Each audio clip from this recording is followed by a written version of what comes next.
Thank you, everybody, for coming to the Aaron Torres Podcast YouTube page. If you could do me a quick favor, see that little subscribe button at the bottom of your screen? Go ahead, click that subscribe button. Really does help our channel grow, our audience grow, and I really do appreciate it more than you know. So click that subscribe button. Appreciate your support. Now, here's the video that you came here for. Switch gears. Want to go ahead and talk a little bit of college hoops and do one of these quick Saturday post-game reactions. We'll have the full show Sunday night, Monday Aaron Torres pod. By the way, we will have a very interesting guest for you on Sunday. Big name in college hoops you probably haven't heard much from over the last year or so, but you're going to want to tune into that. With that said, though, do want to talk about one game specifically from Saturday afternoon, Saturday evening, and that was the big one, Tennessee hosting Kentucky in the SEC. Tennessee, obviously, earlier this week clinched the SEC regular season title. Don't really know that there's a lot of new ground to cover on them, but I will say, and I talked about this on Friday's show, I said if Kentucky can go into Thompson-Boling Arena and get a win, I think the national conversation on Kentucky changes as far as their ceiling, what they're capable of, and my belief, as I said on Friday, that they are good enough to win a national championship.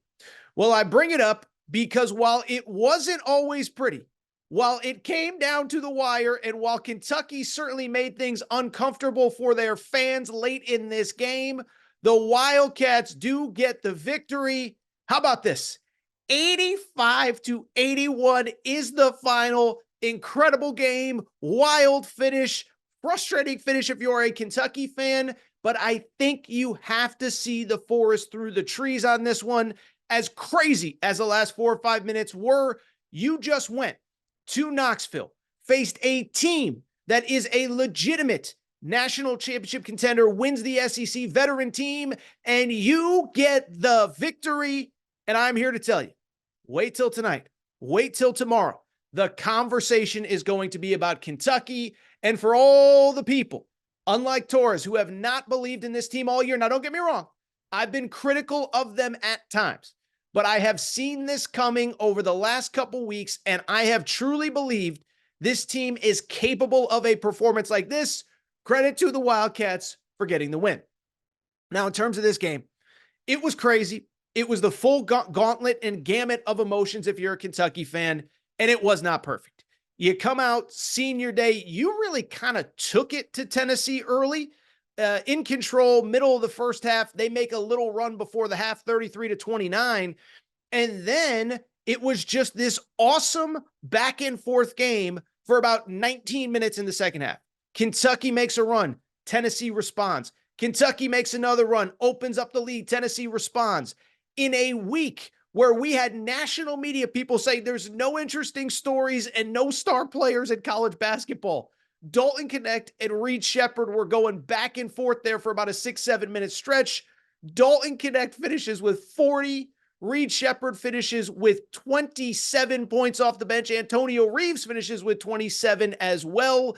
And it was just an awesome, awesome game, really until about the final minute if you're a Kentucky fan. From there, we know what happened. Kentucky just struggled to get the ball past half court. It had a lot of similarities to the Mississippi State game. Mississippi State, Kentucky was up by 9 with a minute to go, needed the Reed Sheppard buzzer beater to get the win, but then this game was the same. Up by 9, about 58, 59 seconds to go, can't get the ball past half court. Tennessee has a couple chances, but to Kentucky's credit, they hold on to win. Now, in the bigger picture, I think there's a couple things that stand out. One, listen, everyone in the media, including myself, I got to take an L on this one as well. They have been so critical of John Calipari throughout the season, and I think in many cases, rightfully so. But this has been an old school, vintage Calipari season from the perspective of don't worry about November. Don't worry about December. Don't worry about January when we're struggling and losing games at home. We'll figure it out. We have to get these freshmen experience. It's going to take time when they go on the road in the SEC. It isn't going to be easy, and you have to trust that we will figure things out in late February and March. So yes, I'm not going to deny stuff. I'm not going to say that I wasn't the guy saying enough is enough after the Gonzaga game, a third straight loss for Kentucky at home in late January. But what Cal has done over the last couple weeks is incredible. Kentucky has now won, what, 5 straight games going into the final week of the season, obviously the conference championship games, 5 straight wins overall, 7 of 8. The only loss was the buzzer beater to LSU, in which they had a double-digit second-half lead. And I'll be honest, to me, as I have been saying on this show for the past 2 or 3 weeks, that LSU game was the game changer of the entire Kentucky season, because it came immediately after the Auburn win, where Kentucky put together for the first time a full 40 minutes of basketball. Then you go to LSU, you get up by double figures, you think you have the game in the bag, you let your foot off the gas, and all of a sudden you look up and there's a buzzer beater to beat you to go ahead and lose that game. And so that was the game where I really feel like Kentucky, to its credit as a team, understood what it takes and what it is going to take to win big late in March, in February into March. You have to play a full 40 minutes. You cannot let up. And that was the thing that stood out in this game. Kentucky was the better team, no doubt about it, for 59 minutes in this game. The young players are veterans now, and that's another thing, by the way, that I think we absolutely have to give Calipari credit for. 2 things, really. One, in this era of the transfer portal, older players, veterans, get old, stay old. First off, I understand Kentucky has Trey Mitchell and Antonio Reeves, but this guy, Calipari, bet on freshmen when nobody else wanted to. All I've heard, you don't want the 5 stars. Give me the 5th and 6th year senior that's 23 years old. And Calipari said, no, give me the NBA talent. I trust him. I believe in him. I'll figure it out. And that's exactly what's happening. This is like 2010 all over, 2012 all over, 2017, whatever you want to say. Young teams that you can just see getting better and better and better every single week, confidence growing every single game. And here is where we are. I also think, by the way, we have to give him credit for blocking out the noise when it was negative. And it was negative, and many people, myself included, I'm not trying to pretend like I wasn't critical 4 or 5 weeks ago. But there were so many times where the fans had all the answers. Play this guy, don't play that guy, do this, do that. And I was part of it. I'm not a fan, but I'm in the media, and I was part of it. And he stayed the course. I think it's interesting. To me, Justin Edwards, I think, is the most interesting story in college basketball, because this was a guy that fans were demanding that he not play earlier in the season. And Cal kept putting him out there, kept putting him out there, kept putting it out there. He had a stretch where he was the best player on the floor on Saturday, 6 of 10 shooting, 16 points in the game. Now, second half, he was a little bit quieter. Reed Shepherd takes over. Antonio Reeves is awesome as always. But what a win for Kentucky. Bigger picture, listen, I'm just going to say it. I don't know if Kentucky plays like they did on Saturday, and they have really played really good basketball for about 4 straight weeks now. Again, take out the second half against LSU and maybe the first half against Vanderbilt. They've played really good basketball over the last couple weeks. And what I keep saying, because remember, we've had these conversations on this show.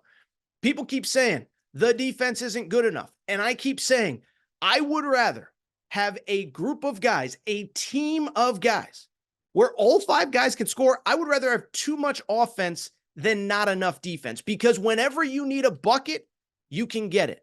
Whenever a guy is having an off night, somebody else steps up. Like, just look at this Saturday game against Tennessee.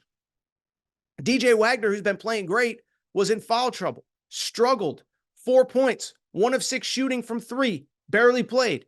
Rob Dillingham was good, not great, 11 points, 4 of them coming from the foul line. He was not great. Well, no worries. Antonio Reeves takes care of business. Reed Shepherd takes care of business. Justin Edwards takes care of business.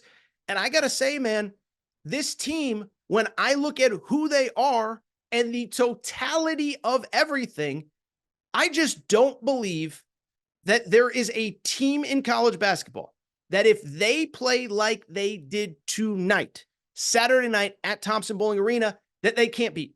If you can beat Auburn on the road, if you can beat Tennessee on the road, if you can win some of the games in the manner that you did at home over the last couple of weeks, I'm sorry. You can beat a Purdue on a neutral, Houston on a neutral, whoever, even UConn. I watch every UConn game. They're really good. Are they unbeatable? Absolutely not, especially when you can put up 90 on any given night, 100 on any given night. And so I look at this Kentucky team, and I'm just saying, I feel like I'm the only one paying attention.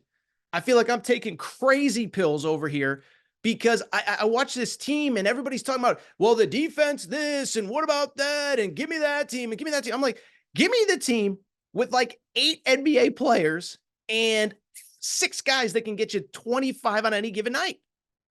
Everybody has, and that's the other cool thing about this team, by the way. Everybody has played a role in this late season surge.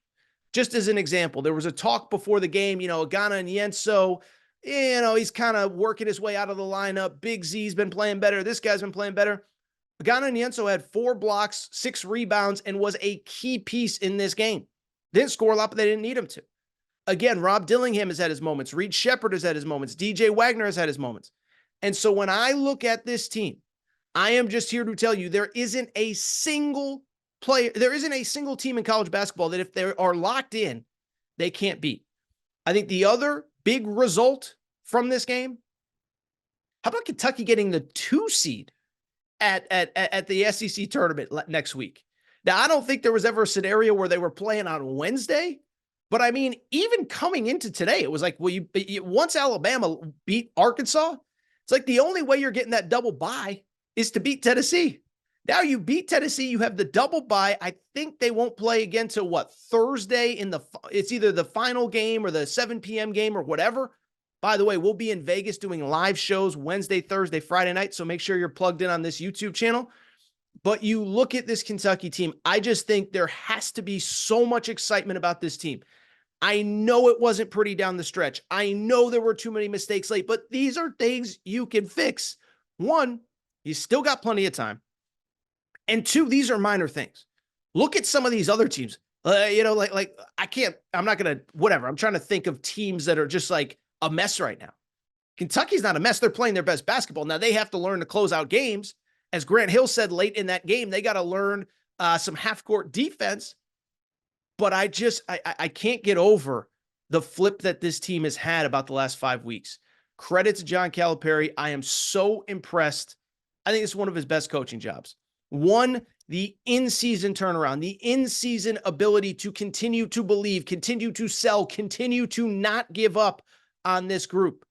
But the development of a guy like Justin Edwards, the development of guys in the offseason like Adu Thiero, like Agana Onyenso, like Antonio Reeves. Listen, Dalton Knecht is going to win the SEC Player of the Year, and he should. But I don't think there's a single player across college basketball that has gotten better across the board than Antonio Reeves. This guy a year ago was solely a 3-point shooter. Now, this is a guy that can get you 25 to 30 on any given night, 3-level scorer, finishes at the rim, super quick shooter, whatever. And I think he's going to hear his name called on draft night. So congrats to Kentucky fans. Listen, it wasn't the prettiest win, but we also can't dismiss that, again, they just went to Thompson Bowling freaking Arena and get the win. Credit to the Cats, who are red hot. And I'm just here to tell you, that is not a team that I would want to see in my bracket come Selection Sunday. If you enjoyed this video, make sure to subscribe to the Aaron Torres Pod YouTube channel. New clips, new videos going up every day. We will also have a full episode taping. I was going to say airing, but taping live 6 p.m. Eastern on Sunday. So make sure to lock in for that. Appreciate everybody's support.